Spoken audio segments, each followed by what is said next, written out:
A walk in Amnesia. That morning, my wife and I said our usual goodbyes. She left her second cup of tea, and she followed me to the front door. She did this every day. She took from my coat a hair which was not there, and she told me to be careful. She always did this. I closed the door, and she went back to her tea. I am a lawyer, and I work very hard. My friend, Dr. Volney, told me not to work so hard.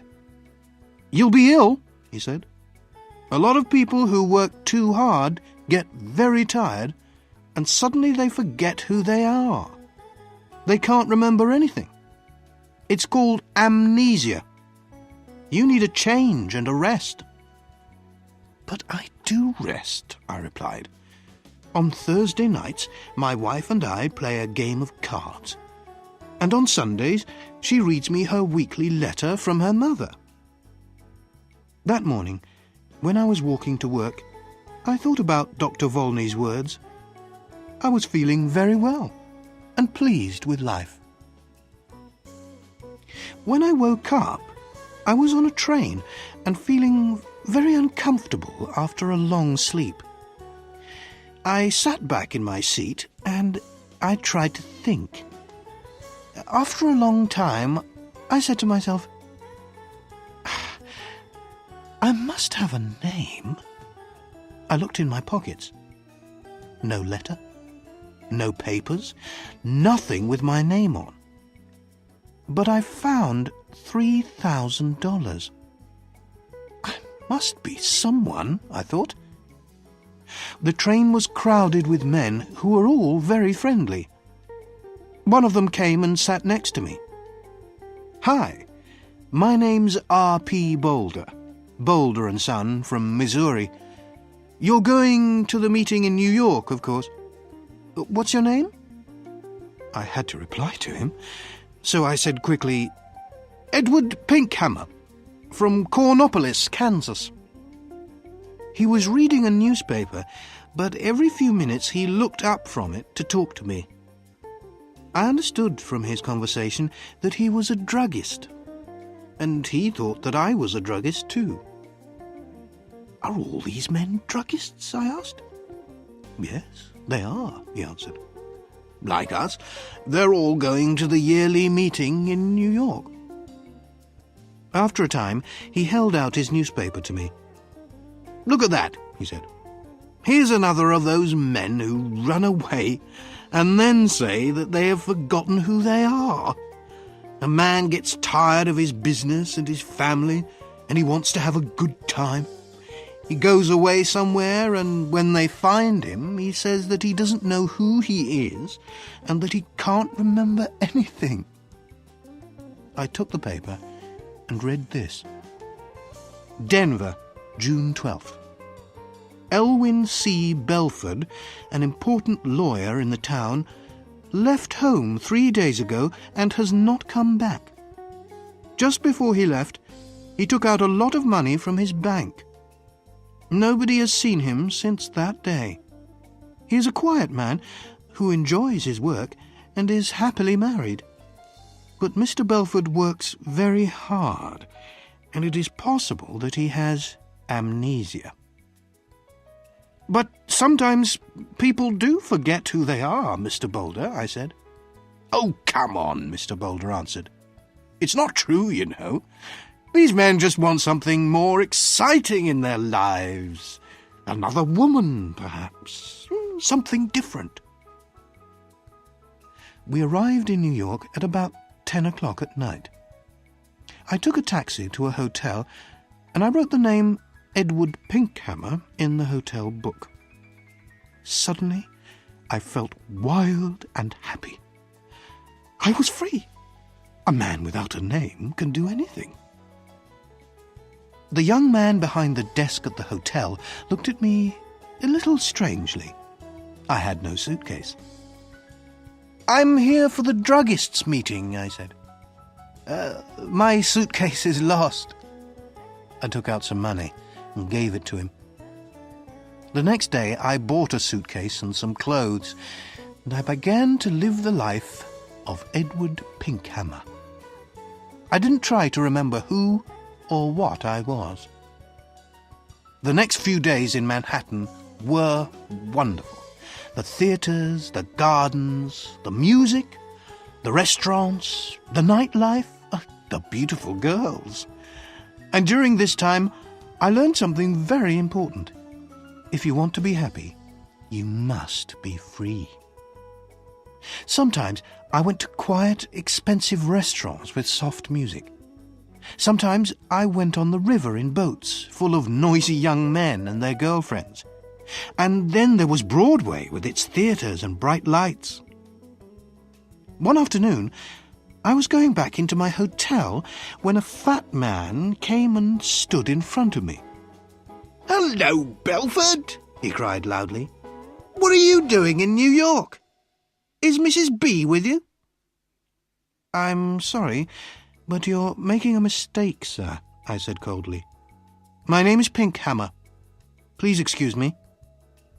The man moved away in surprise, and I walked over to the desk. Behind me, the man said something about a telephone. "Give me my bill," I said to the man behind the desk, "and bring down my suitcase in half an hour." That afternoon, I moved to a quiet little hotel on Fifth Avenue. One afternoon, in one of my favourite restaurants on Broadway, I was going to my table when somebody pulled my arm. "Mr. Belford!" a sweet voice cried. I turned quickly and saw a woman who was sitting alone. She was about 30, and she had very beautiful eyes. "How can you walk past me like that?" she said. "Didn't you know me?" I sat down at her table. Her hair was a beautiful red gold colour.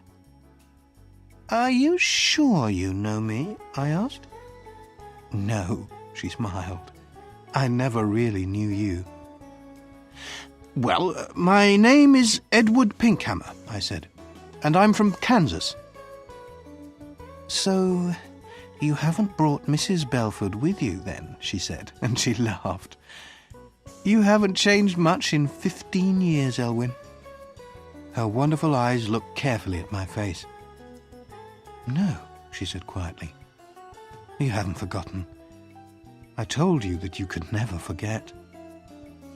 "I'm sorry," I answered, "but that's the trouble.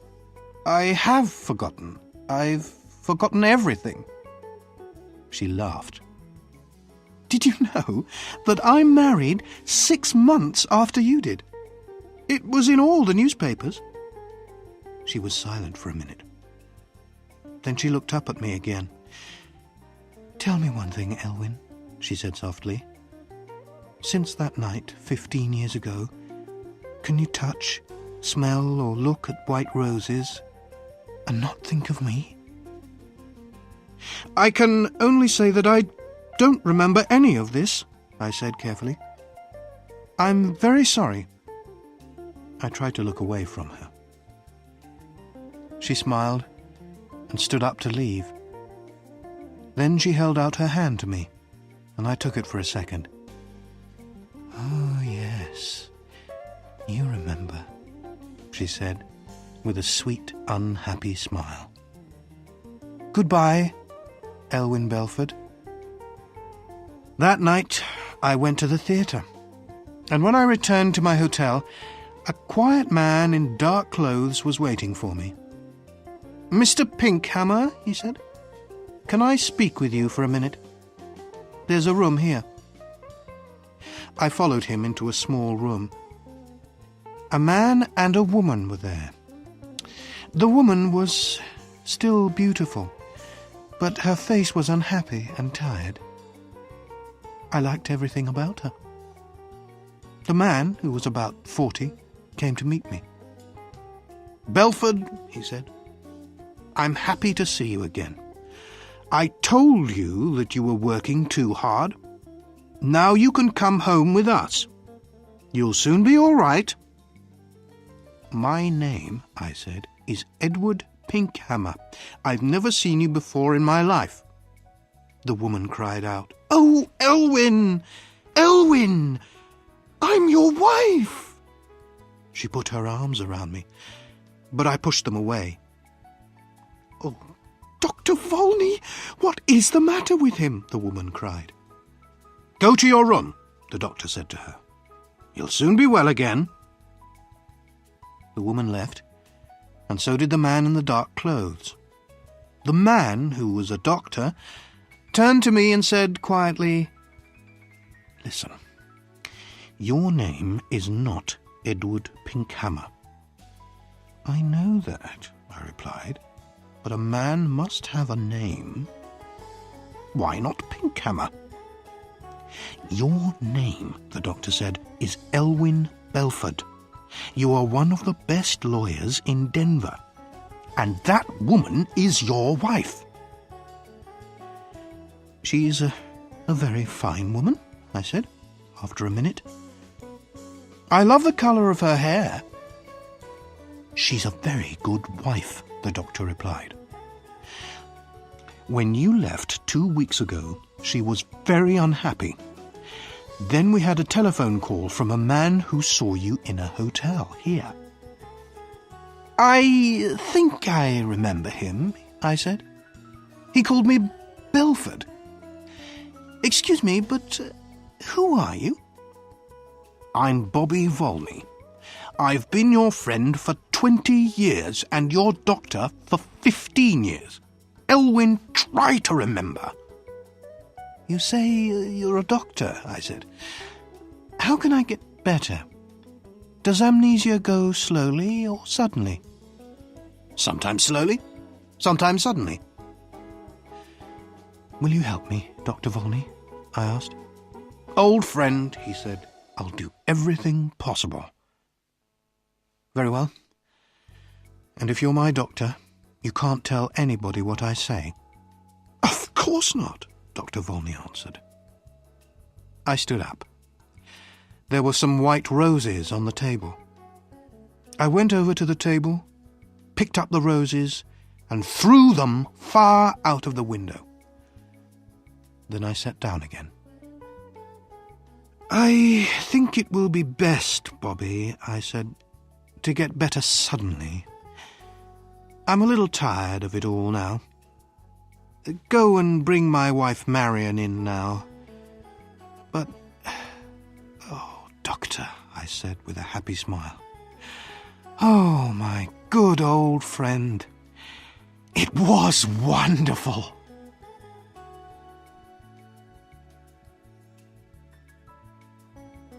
Tildy's Moment.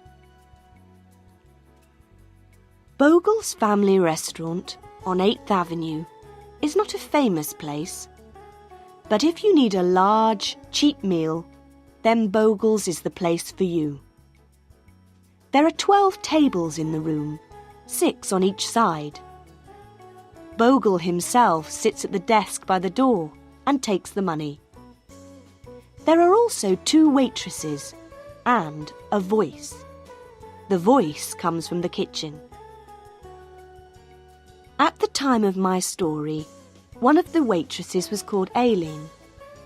She was tall, beautiful, and full of life. The name of the other waitress was Tildy. She was small, fat, and was not beautiful. Most of the people who came to eat at Bogle's were men, and they loved the beautiful Aileen. They were happy to wait a long time for their meals because they could look at her. Aileen knew how to hold a conversation with 12 people and work hard at the same time. And all the men wanted to take Aileen dancing or give her presents. One gave her a gold ring, and one gave her a little dog. And poor Tildy? In the busy, noisy restaurant, men's eyes did not follow Tildy. Nobody laughed and talked with her. Nobody asked her to go dancing, and nobody gave her presents. She was a good waitress, But when she stood by the tables, the men looked round her to see Aileen. But Tildy was happy to work with no thanks. She was happy to see the men with Aileen. She was happy to know that the men loved Aileen. She was Aileen's friend. But deep inside, she too wanted a man to love her. Tildy listened to all Aileen's stories. One day, Aileen came in with a black eye. A man hit her because she did not want to kiss him. How wonderful to have a black eye for love, Tildy thought. One of the men who came to Bogle's was a young man called Mr. Cedars. He was a small, thin man, and he worked in an office. He knew that Aileen was not interested in him, so he sat at one of Tildy's tables, said nothing, and ate his fish. One day, when Mr. Cedars came in for his meal, he drank too much beer. He finished his fish, got up, put his arm round Tildy, kissed her loudly, and walked out of the restaurant. For a few seconds, Tildy just stood there. Then Aileen said to her, "Why, Tildy, you bad girl. I must watch you. I don't want to lose my men to you." Suddenly, Tildy's world changed. She understood now that men could like her and want her as much as Aileen. She, Tildy, could have a love life too. Her eyes were bright and her face was pink. She wanted to tell everybody her secret. When the restaurant was quiet, she went and stood by Bogle's desk. "Do you know what a man in the restaurant did to me today?" she said. "He put his arm round me and he kissed me."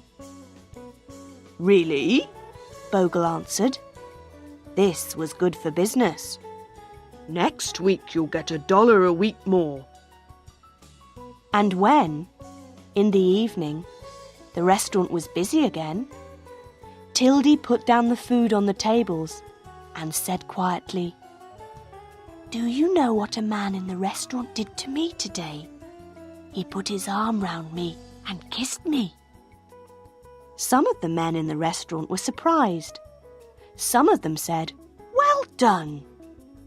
Men began to smile and say nice things to her. Tildy was very happy. Love was now possible in her grey life.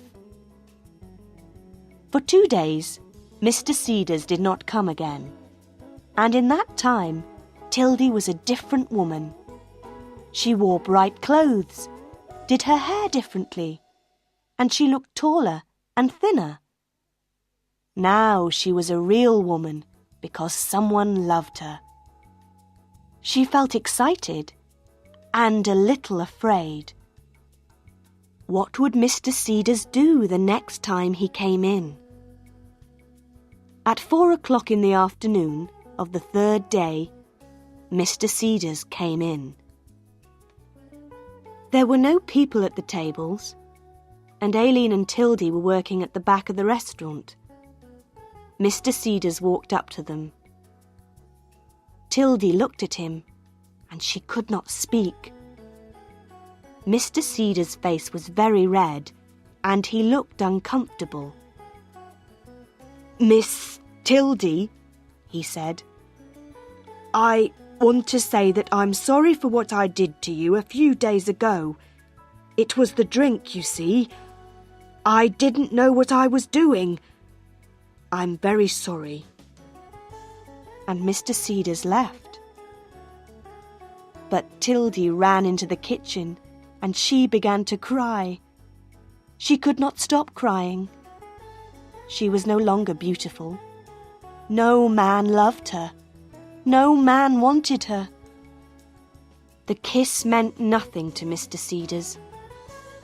Tildy did not like him very much, but the kiss was important to her. And now there was nothing. But she still had her friend, and Aileen put her arm round Tildy. Aileen did not really understand, but she said, "Don't be unhappy, Tildy. That little Cedars has got a face like a dead potato. He's nothing. A real man never says sorry."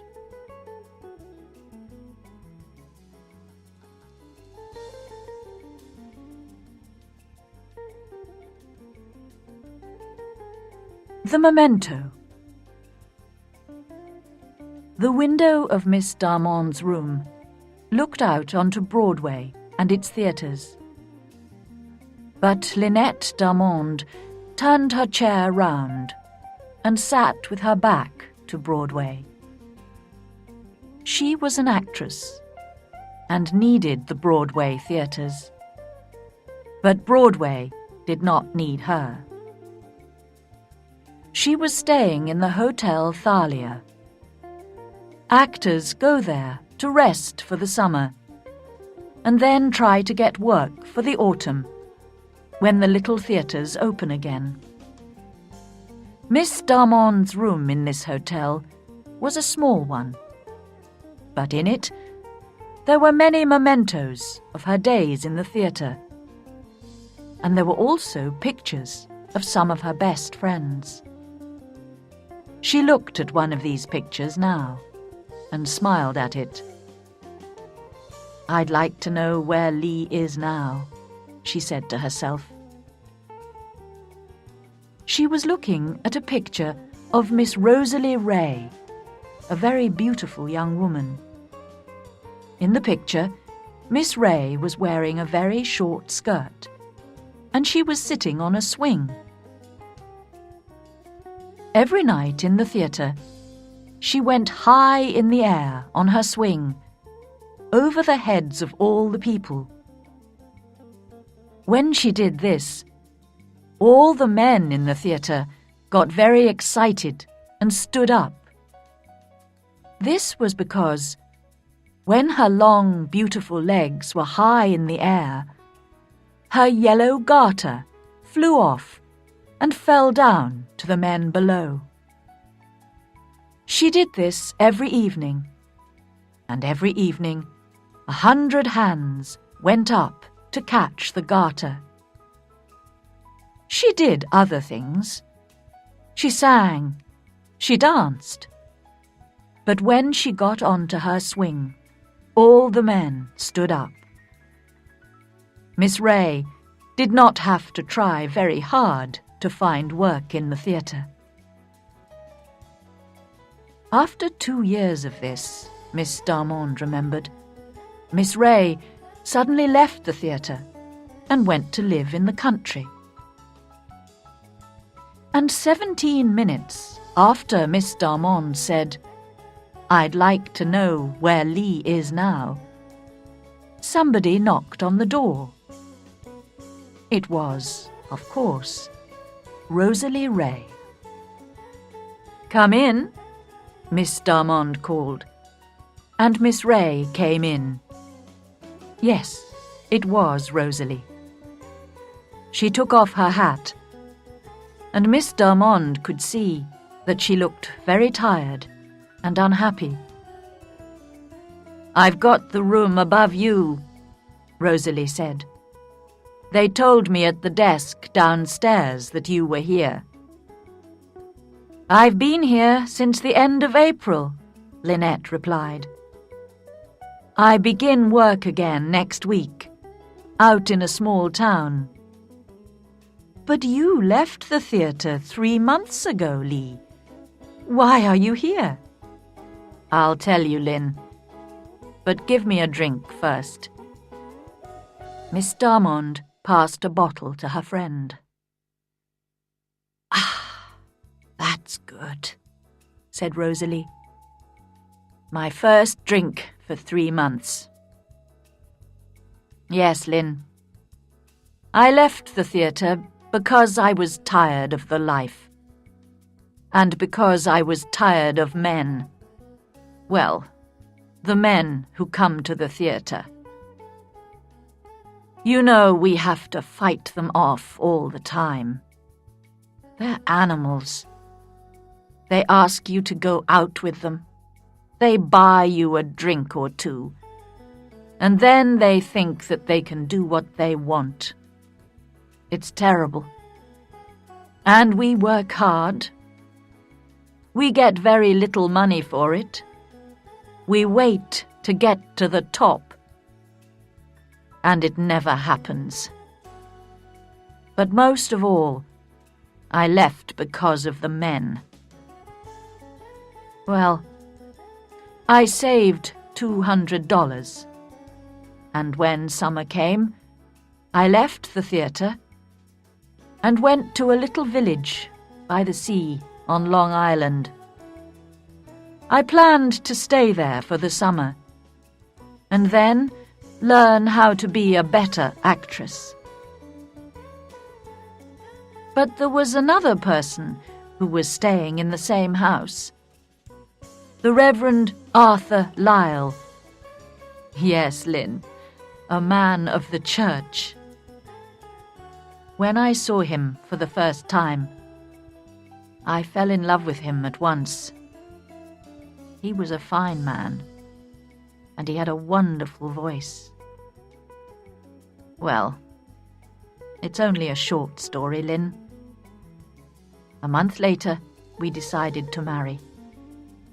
We planned to live in a little house near the church, with lots of flowers and animals. No, I didn't tell him that I was an actress. I wanted to forget it and to put that life behind me. Oh, I was happy. I went to church. I helped the women in the village. Arthur and I went for long walks. And that little village was the best place in the world. I wanted to live there forever. But one morning, the old woman who worked in the house began to talk about Arthur. She thought that he was wonderful too. But then she told me that Arthur was in love once before, and that it ended unhappily. She said that in his desk he kept a memento, something which belonged to the girl. Sometimes he took it out and looked at it. But she didn't know what it was, and his desk was locked. That afternoon, I asked him about it. "Ida," he said. Of course, I used my real name there. "It was before I knew you, and I never met her. It was different from my love for you." "Was she beautiful?" I asked. "She was very beautiful," replied Arthur. "Did you see her often?" "About 10 times, he said. "And this memento, did she send it to you?" "It came to me from her," he said. "Why did you never meet her?" I asked. "She was far above me," he answered. "But Ida, it's finished. You're not angry, are you?" "Why, no. I love you 10 times more than before." And I did, Lynn. Can you understand that? What a beautiful love that was. He never met her, never spoke to her, but he loved her and wanted nothing from her. He was different from other men, I thought. A really good man. About 4 o'clock that afternoon, Arthur had to go out. The door of his room was open. His desk was unlocked. And I decided to look at this memento. I opened the desk, and slowly I took out the box and opened it. I took one look at that memento. And then I went to my room and packed my suitcase. My wonderful Arthur, this really good man, was no different from all the other men. But Lee, what was in the box? Miss Darmond asked. It was one of my yellow garters, cried Miss Ray. The Selfish Giant by Oscar Wilde. Every afternoon, as they were coming home from school, the children used to go and play in the giant's garden. It was a large, lovely garden with soft green grass. Here and there, over the grass, stood beautiful flowers like stars, and there were 12 peach trees that in the springtime broke out into delicate blossoms of pink and pearl, and in the autumn bore rich fruit. The birds sat on the trees and sang so sweetly that the children used to stop their games in order to listen to them. "How happy we are here," they cried to each other. One day, the giant came back. He had been to visit his friend the Cornish ogre, and had stayed with him for 7 years. After the 7 years were over, he had said all that he had to say, for his conversation was limited, and he determined to return to his own castle. When he arrived, he saw the children playing in the garden. "What are you doing here?" he cried in a very gruff voice, and the children ran away. "My own garden is my own garden," said the giant. "Anyone can understand that, and I will allow nobody to play in it but myself." So he built a high wall all around it, and put up a notice board. "Trespassers will be prosecuted." He was a very selfish giant. The poor children had now nowhere to play. They tried to play on the road, but the road was very dusty and full of hard stones, and they didn't like it. They used to wander round the high wall when their lessons were over, and talk about the beautiful garden inside. "How happy we were there," they said to each other. Then the spring came, and all over the country there were little blossoms and little birds. Only, in the garden of the Selfish Giant, it was still winter. The birds did not care to sing in it, as there were no children, and the trees forgot to blossom. Once a beautiful flower put its head out from the grass, but when it saw the notice board, it was so sorry for the children that it slipped back into the ground again and went off to sleep. The only people who were pleased were the snow and the frost. "Spring has forgotten this garden," they cried, "so we will live here all the year round." The snow covered up the grass with her great white cloak, and the frost painted all the trees silver. Then they invited the north wind to stay with them, and he came. He was wrapped in furs, and he roared all day about the garden and blew the chimney pots down. "This is a delightful spot," he said. "We must ask the hail on a visit." So the hail came. Every day for 3 hours he rattled on the roof of the castle till he broke most of the slates, and then he ran round and round the garden as fast as he could go. He was dressed in grey, and his breath was like ice. "I cannot understand why the spring is so late in coming," said the Selfish Giant, as he sat at the window and looked out at his cold white garden. "I hope there'll be a change in the weather." But the spring never came, nor the summer.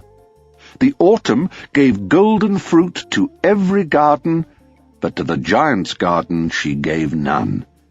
"He is too selfish," she said. So it was always winter there, and the north wind and the hail and the frost and the snow danced about through the trees. One morning the giant was lying awake in bed when he heard some lovely music. It sounded so sweet to his ears that he thought it must be the king's musicians passing by. It was really only a little linnet singing outside his window, but it was so long since he had heard a bird sing in his garden that it seemed to him to be the most beautiful music in the world. Then the hail stopped dancing over his head, and the north wind ceased roaring, and a delicious perfume came to him through the open casement. "I believe the spring has come at last," said the giant, and he jumped out of bed and looked out. What did he see? He saw a most wonderful sight. Through a little hole in the wall, the children had crept in, and they were sitting in the branches of the trees. In every tree that he could see there was a little child, and the trees were so glad to have the children back again that they had covered themselves with blossoms and were waving their arms gently above the children's heads. The birds were flying about and twittering with delight, and the flowers were looking up through the green grass and laughing. It was a lovely scene. Only in one corner it was still winter.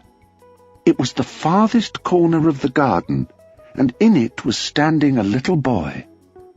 He was so small that he could not reach up to the branches of the tree, and he was wandering all round it, crying bitterly.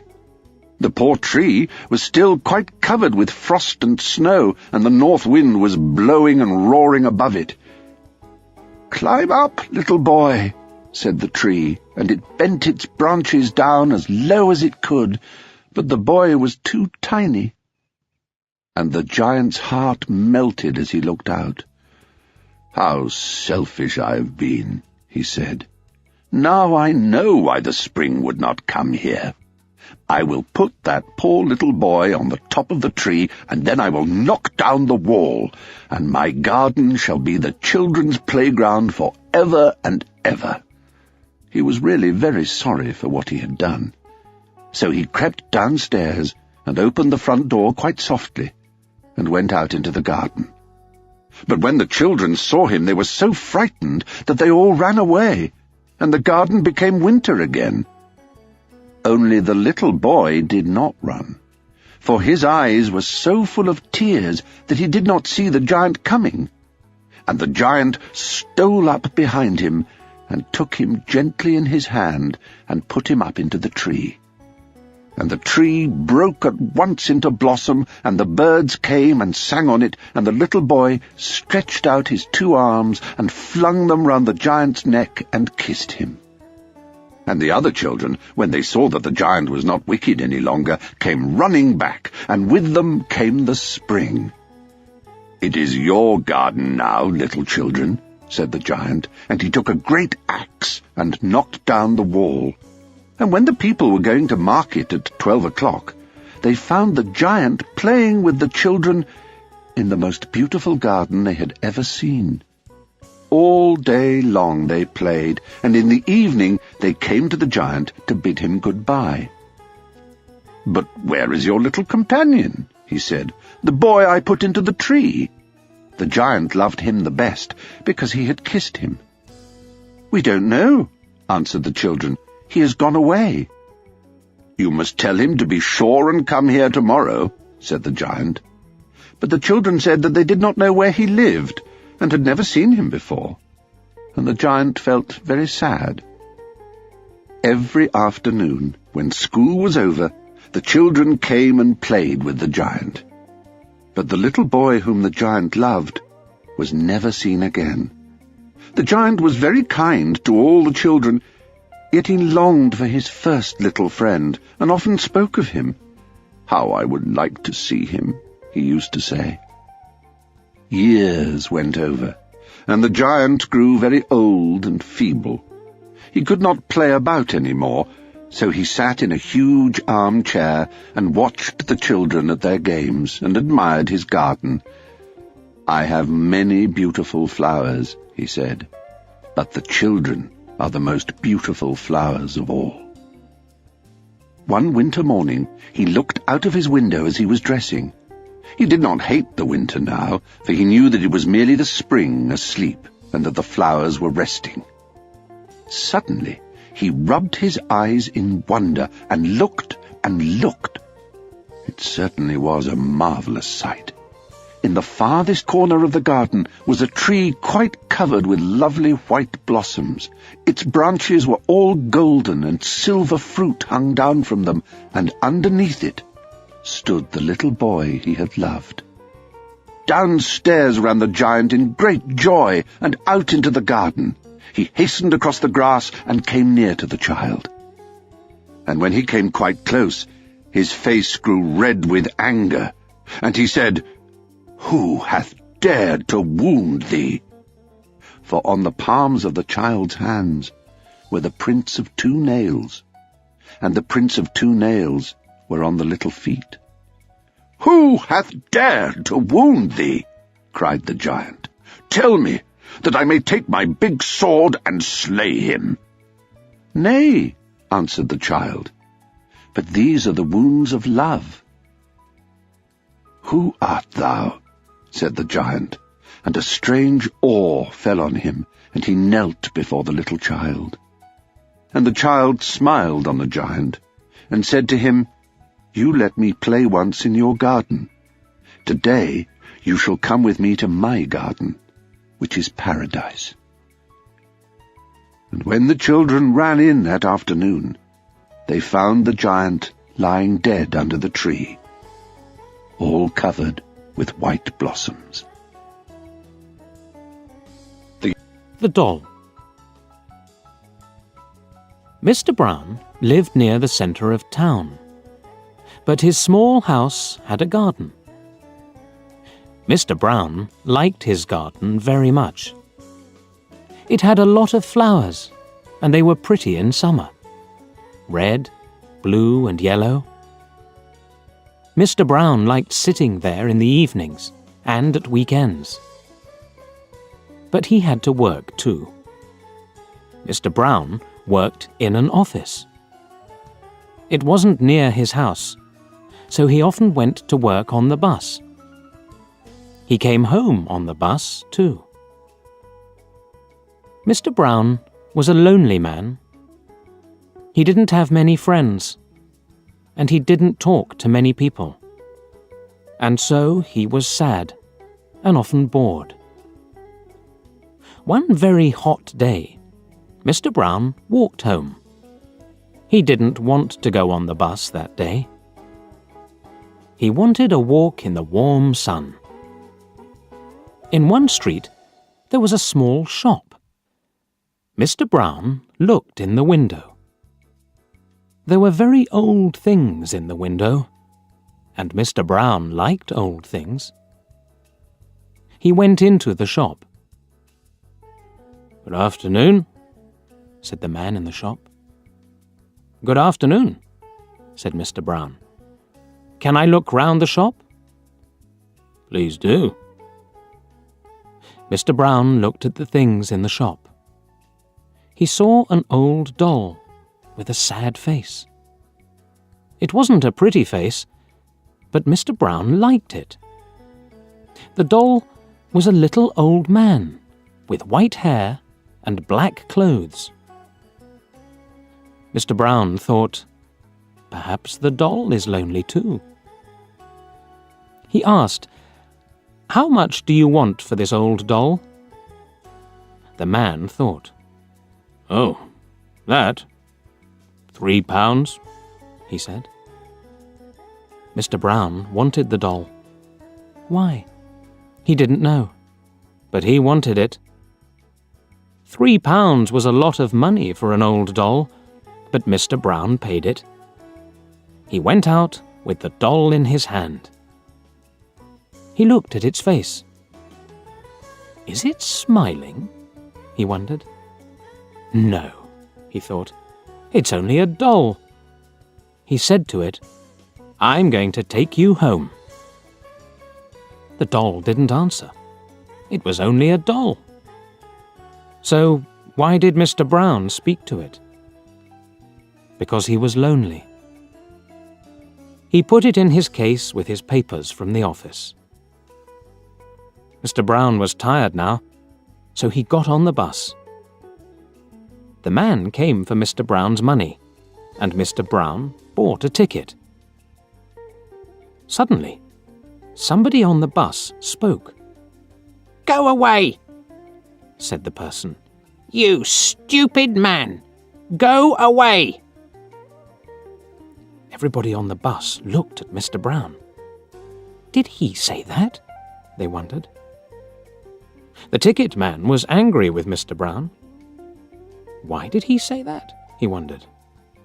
He gave Mr. Brown a ticket and went away. He didn't like Mr. Brown. When Mr. Brown got home, he was very tired. Who spoke on the bus? He wondered. He didn't know. He took the doll out of his case and looked at it. It was only a doll. It wasn't very pretty. It was quite ugly. But it had a smile on its face. That's strange, thought Mr. Brown. He put the doll on the table and had his dinner. Mr. Brown wasn't very hungry, so he only ate some bread and butter. Then he went to bed and slept. He forgot the doll. It was on the table. Morning came, and the sun shone into the room. Mr. Brown opened his eyes. There was something on his bed. What is it? He wondered. He looked, and he saw the doll. But I left it on the table. It can't walk. It's only a doll. Mr. Brown didn't understand it. It was very strange. Mr. Brown went to the front door. Are there any letters for me? He wondered. Yes, there were 3 with his name and address. But what was this? The letters were open. Who opened them? Mr. Brown didn't know. Mr. Brown ate his breakfast. Then he went to the bus stop and waited. His bus came and stopped for him. Mr. Brown got on with his case and sat down. There were a lot of people on the bus, and one old woman couldn't sit down.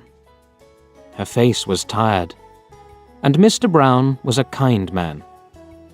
He stood up for her, and she sat down. Then suddenly, somebody spoke. "You stupid old thing." The woman turned and looked at Mr. Brown. She was very angry. Mr. Brown's face went red. Then he remembered the doll. He got off the bus. He couldn't understand it. That doll's at home, he thought. Or is it? Mr. Brown opened his case and looked inside. The doll was there, with a big smile on its ugly face. He put the doll down on the street and left it there. Then he went to work. That's the end of that doll, he thought. Good. Mr. Brown worked well all day. After work, he walked to the bus stop. But what was that? The doll was at the bus stop. Mr. Brown saw the white hair and the black clothes, and he saw the smile too. What's happening? He wondered. It's waiting for me. It isn't only a doll. But what is it? He turned and ran away from the bus stop. Then he walked home. He had to walk 3 kilometers to his house. He was very tired. Mr. Brown sat down in a chair and went to sleep. He slept for an hour. Suddenly, there was a big noise in another room. Crash! Smash! Mr. Brown opened his eyes. What's wrong? He wondered. He went into the other room. The doll was there again. It sat on the table and looked at him. Mr. Brown's cups and plates were all on the floor. It isn't only a doll, Mr. Brown thought, and it isn't a friend. This is difficult. What can I do? He took the doll into the garden and buried it in the ground. That really is the end of you, said Mr. Brown.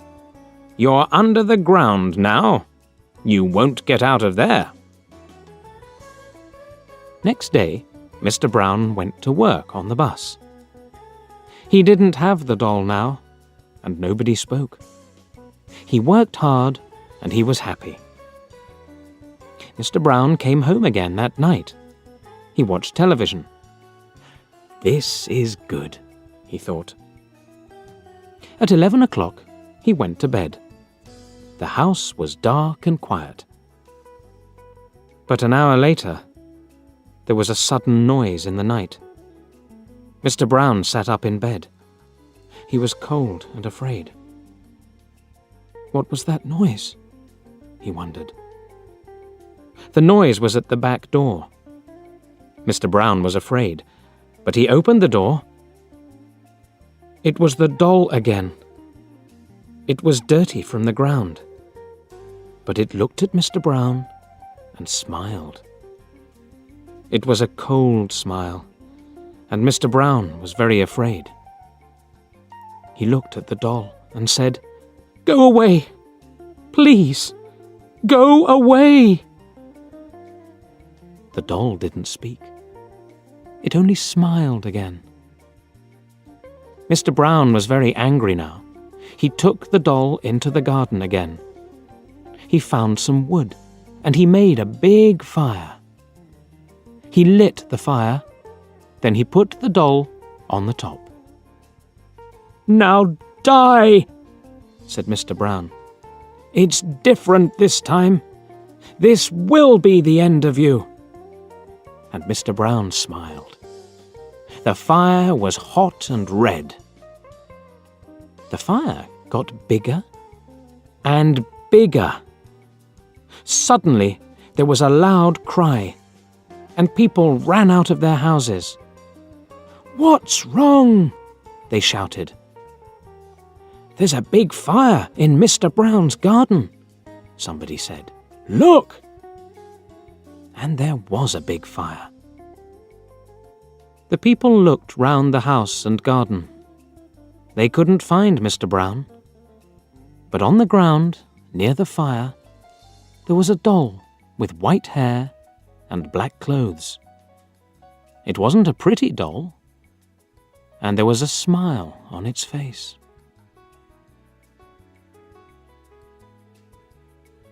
The Other Man. I was a writer. I wrote books. I write now, but nobody knows. Nobody can see me now. Something strange has happened to me. I will tell you about it. In January, I wanted to write a very long book. So, I left my home, and I found a little room.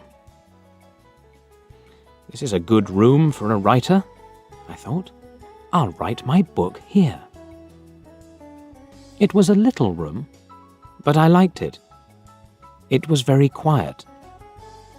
I began to work on my book, and I was happy. Then, things began to happen. Strange things. One day, I was at my desk with my pen in my hand. Suddenly, I thought, I want a coffee, and I haven't got any. I'll have to go to the shop. I put my pen on the table and went out. When I came back, I looked for the pen. It wasn't on the table. I looked on the floor, on my chair, and then on the table again. It wasn't there. I don't understand it, I thought. That night, another strange thing happened. I was in bed, and the room was very quiet. Suddenly, I opened my eyes. What was that? I wondered. Then I heard a voice. A man's voice. "Who's there?" I cried.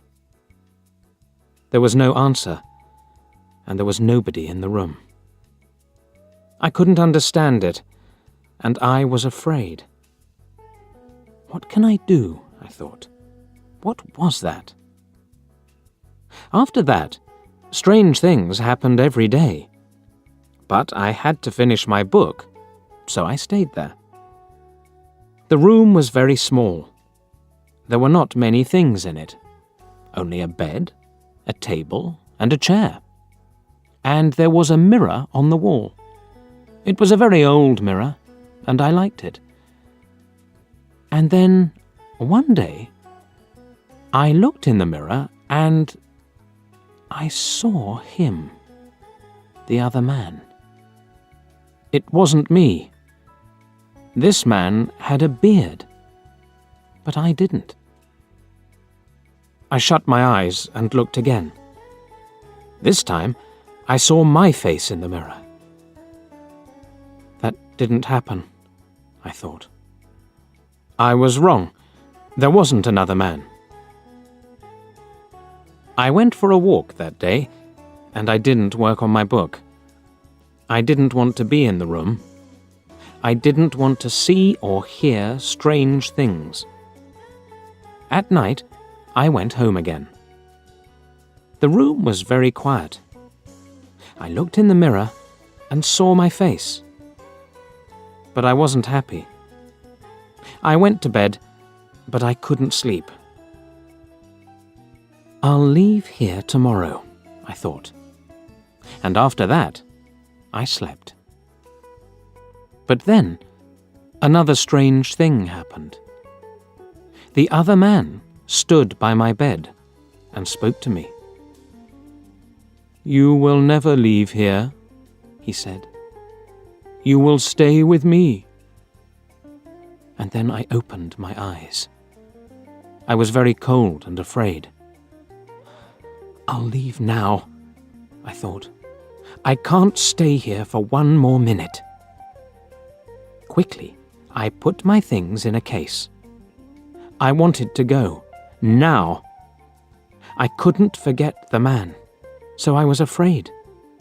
But afraid of what? I didn't know. When my clothes were in the case, I thought, I'll leave the room now. I looked round the room, and I also looked in the mirror again. And then I suddenly felt colder and more afraid. I couldn't see the other man in the mirror. Why? Because he wasn't there. But I couldn't see my face in the mirror. There was no face. Why not? I tried to shout, but no sound came. I had no voice. And then I saw him. I saw the other man. The man with the beard. But he wasn't in the mirror. He was at the table, with my pen in his hand. He wrote my book with my pen. I was angry, and I tried to speak. But I couldn't, because I had no voice. The other man didn't speak. He smiled and wrote. Suddenly, there was a sound at the door, and I heard a friend's voice. "Are you there?" my friend called. "I want to see you." I was very happy then. My friend will help me, I thought. But I couldn't move. The other man went to the door and opened it. "Come in," he said to my friend. "Come and see my room. I'm writing my book." My friend came into the room, but he didn't see me. He smiled at the other man.